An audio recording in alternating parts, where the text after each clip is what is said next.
Sir এটাই সেই ঘর। ওই বাচ্চা তাড়াতাড়ি দরজা খোল। তুই দেখ তো দরজায় কি আইছে। আরে এরা তো আমার দরজার সামনে চলে আইছে, এবার আমি কি করব? ছোটে দরজার পাশে কারা আইছে?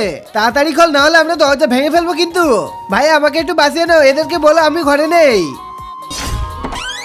কি হয়েছে স্যার? ও তোমার ছোট ভাই কোথায় আছে? স্যার ও তো ঘরে নেই, বাইরে খেলতে গেছে হয়তো। স্যার এই মিথ্যে কথা বলছে, ওই বাচ্চা ঘরের মধ্যেই আছে। চলো তাড়াতাড়ি ভিতরে। আরে আরে আরে স্যার দাঁড়ান দাঁড়ান দাঁড়ান। স্যার এই যে পলে আছে, ধরো তাড়াতাড়ি আর জেলে নিয়ে চলো। স্যার আমার ভাই কি করেছে আর আপনি একে ধরতেছেন কেন? আমি বলতেছি তোমার ভাই কি করেছে। হ্যাঁ বলো। ও কিন্তু তার আগে বন্ধুরা, ছবি দুইটার মধ্যে তোমরা যদি কোনোটাকে ভালোবাসে থাকো তাহলে একটা লাইক একটা সাবস্ক্রাইব করে দিও। আর যদি না করো তাহলে মনে করো ছবি দুইটার মধ্যে কোনোটাকে ভালোবাসো না, আর কমেন্টে বলে যাও এক নাকি দুই। আরে বাইরে পর্যন্ত চলে আইছে। তাড়াতাড়ি করে এটা সাফ করে নে, কেউ যেন আমাকে দেখতে না পায়। আরে এটা তো রক্ত, মনে হচ্ছে ওই বাচ্চা কারো খুন করেছে। কি করেছে? ওটা খুন ছিল না, আর আমি কাউকে খুন করিনি। আমার বন্ধু আমার কাছে রং চাইছিল আর ওইটা পড়ে গিয়েছিল।